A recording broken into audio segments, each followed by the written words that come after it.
Hello నమస్కారం.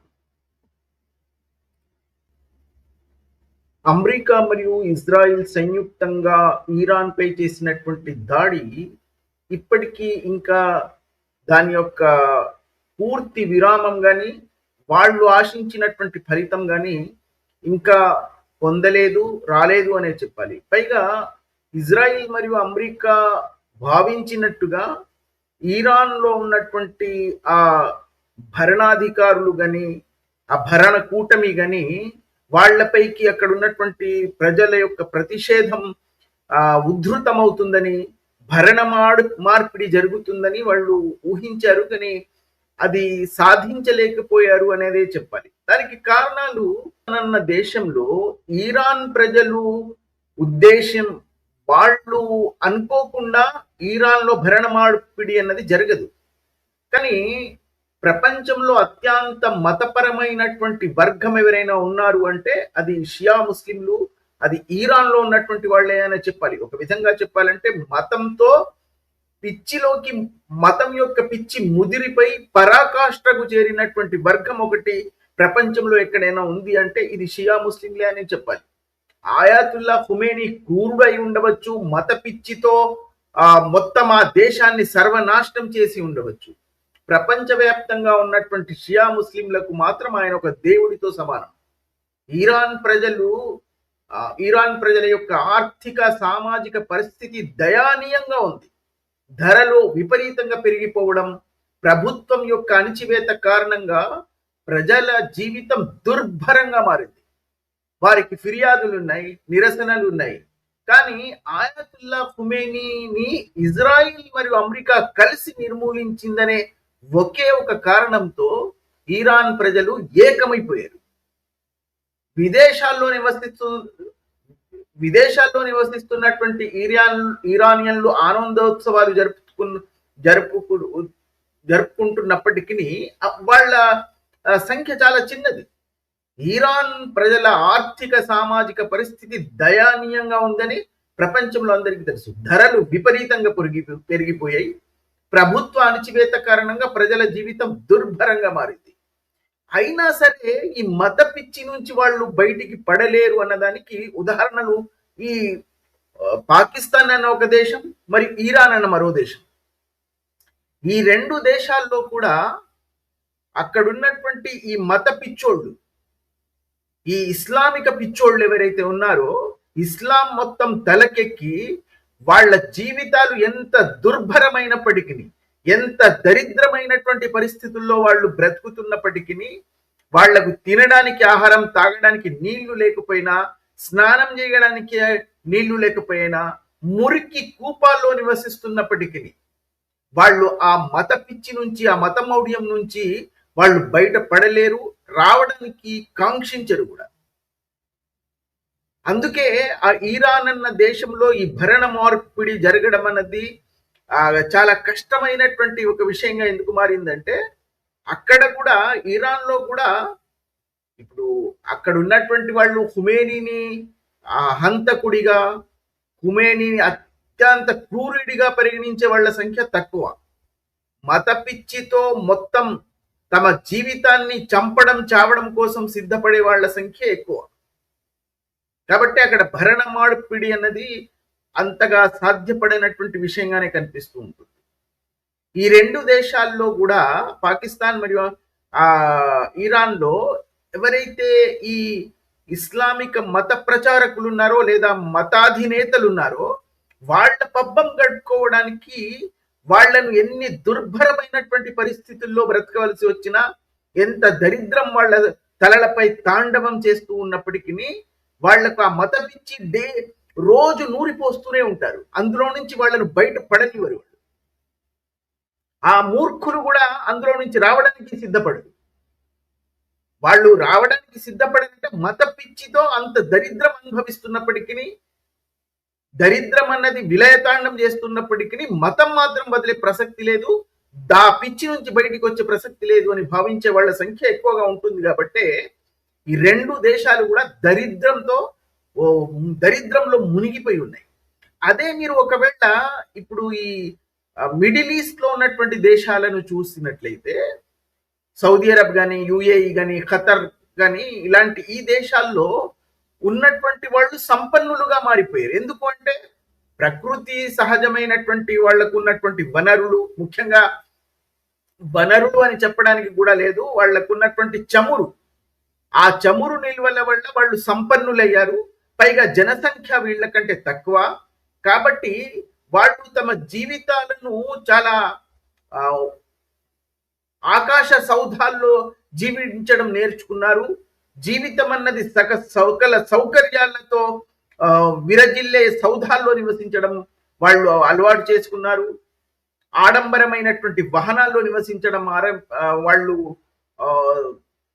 అలవాటు పడ్డారు. మతం అన్నది కేవలం వాళ్లకు వ్యాపారంగా మాత్రమే పరిగణించబడింది. కేవలం తమ యొక్క జీవితంలో ఒక భాగంగా మాత్రమే వాళ్ళు భావిస్తున్నారు. తమ యొక్క ఆనందాన్ని గాని, సుఖాన్ని గాని, తమ యొక్క విలాసమైనటువంటి జీవితాలను త్యాగం చేయడానికి మతం కోసం వాళ్ళు సిద్ధంగా లేరు. కానీ ఈ మూర్ఖులు ఎవరైతే ఉన్నారో, ఈ బంగ్లాదేశ్, పాకిస్తాన్, ఇరాన్ లాంటి దేశాల్లో ఈ మతంతో మొత్తం వాళ్ళ మెదడు మొత్తం కుళ్ళిపోయి ఏ దరిద్రాన్నైనా సహించడానికి, ఎంతటి దుర్గంధాన్ని సహించైనా సరే వాళ్ళ మత పిచ్చి నుంచి బయటికి రావడానికి సిద్ధంగా లేరు. కాబట్టి అక్కడ ఉన్నటువంటి ఈ భరణాధికారులు రాజ్యం వెళ్తున్నారు వాళ్ళపై. వాళ్ళను అదే స్థితిలో ఉంచాలన్నది వాళ్ళ యొక్క అభిమతం కూడా. ఎందుకంటే వాళ్ళు ఆ స్థితిలో ఉంటేనే, వాళ్ళు చంపడానికి, చావడానికి సిద్ధపడితేనే మతం కోసం ఈ మతాన్ని అమ్ముకుంటూ ఈ భరణాధికారులు భరణం నడిపించవచ్చు, వాళ్ళ పబ్బం గడుపుకోవచ్చు. కానీ ఈ యుఏఈ, సౌదీ అరబ్, ఖతర్ లాంటి దేశాల్లో ప్రజలు కూడా సుఖవంతంగా జీవించడం అలవాటు చేసుకున్నారు. వాళ్ళు విలాసవంతమైనటువంటి జీవితాలకు అలవాటు పడ్డారు. మతం కోసం దరిద్రం వస్తే వాళ్ళు సహించడానికి సిద్ధంగా లేరు. ఆ నిమిషం మతాన్ని తీసి విసిరేయడానికి వాళ్ళు సిద్ధంగా ఉన్నారు. తమ విలాసవంతమైనటువంటి జీవితాల కోసం మతాన్ని త్యాగం చేయడానికి, తమ జీవితాల నుంచి విసిరివేయడానికి సైతం వాళ్ళు సిద్ధంగా ఉన్నారు. అంటే అక్కడ మతమౌఢ్యంతో పిచ్చెక్కే వాళ్ళు లేరని కాదు, వాళ్ళ సంఖ్య తక్కువ, విలాసవంతమైనటువంటి జీవితాలకు అలవాటు పడినటువంటి వాళ్ళ సంఖ్య ఎక్కువ. పైగా అక్కడ జనసంఖ్య కూడా తక్కువ వీళ్ళతో మనం ఒకవేళ చూసినట్లయితే. ఇంకొకటి, అక్కడ ఉన్నటువంటి ఆ ప్రకృతి పరంగా వాళ్ళకు లభించినటువంటి చమురు నిల్వల వల్ల వాళ్ళు సంపన్నులు అయ్యారు. ఇరాన్లో కూడా ప్రకృతి సంపద అన్నది విపరీతంగా ఉంది. ప్రకృతి వాదకం అక్కడ నాకు తెలిసి ఈ సౌదీ అరబ్ లాంటి యుఏఈ దేశాల కంటే కూడా చమురు నిల్వలు ఎక్కువ ఉన్నాయి. కానీ దాన్ని ఉపయోగించుకోవడం, దానివల్ల అది విపణిలోకి పంపించడం, దానికోసం దేశాన్ని సుసంపన్నం చేయడానికి ఉపయోగించడం కంటే కూడా అక్కడున్నటువంటి ఆ మత పిచ్చితో రగిలిపోతున్నటువంటి ఆ ఐఆర్జీసీ లాంటి సైన్యాధికారులు, అక్కడ ఉన్నటువంటి భరణాధికారులు, వీళ్ళే సంపన్నులుగా సంపద మీద సంపద సంపాదించుకుంటున్నారు. సాధారణమైనటువంటి జనాల వరకు అది చేరడమే లేదు. అక్కడ కూడా అది జరుగుతున్నప్పటికీ అక్కడ ప్రజల్లోనే మార్పు వచ్చేసింది. వాళ్లకు ఈ ఇస్లాం అన్నది, వాళ్ళ మతం అన్నది కేవలం ఒక జీవితంలో ఒక భాగంగానే వాళ్ళు పరిగణిస్తున్నారు. ఆ దానికోసం చంపడానికి, చావడానికి వాళ్ళు సిద్ధంగా లేరు. అలాంటి వాటిని వాళ్ళు చాలా దూరంగా ఉన్నారు. ఇప్పుడు ఇరాన్ అన్న దేశం మతంతో పిచ్చి ముదిరి పరాకాష్ఠకు చేరినటువంటి ఆ దేశం ఎన్ని బాంబులు, మిజైళ్లు ఇప్పుడు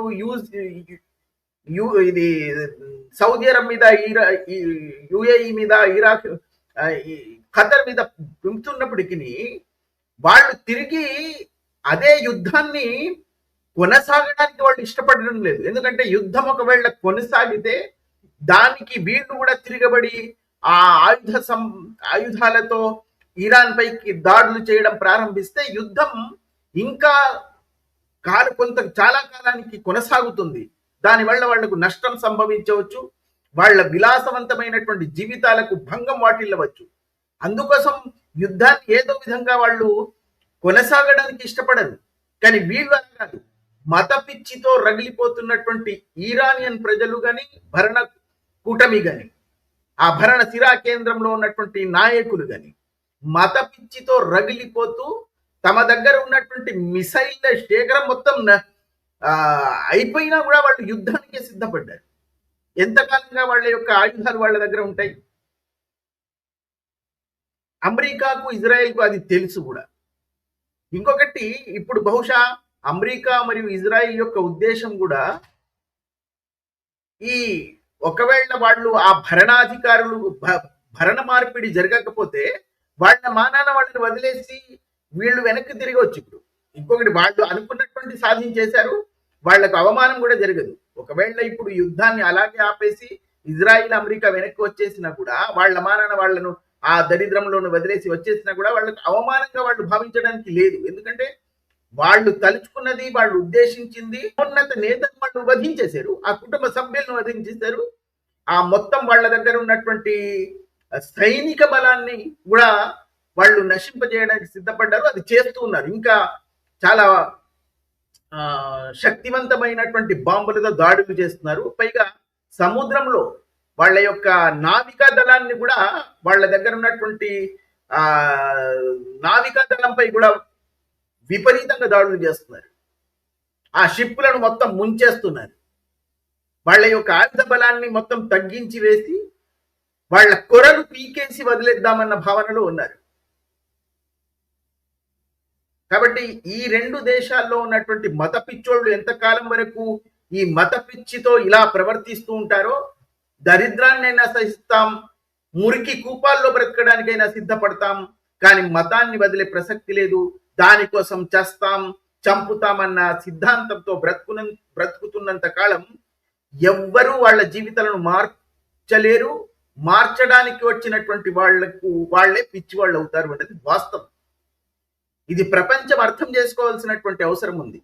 ఇక్కడ ముఖ్యంగా నేను ప్రధానంగా మిడిల్ ఈస్ట్ లో ఉన్నటువంటి ప్రజలు, అక్కడ ఉన్నటువంటి భరణాధికారులు మొత్తం విలాసవంతమైనటువంటి జీవితాలకు అలవాటు పడ్డారు. వాళ్ళకు ఇస్లాం అనేది ప్రధానమైనటువంటి అంశమే కాదు, కేవలం అది వ్యాపారం కోసం ఒక జీవితంలో ఒక భాగంగానే మరి పరిగణిస్తారు.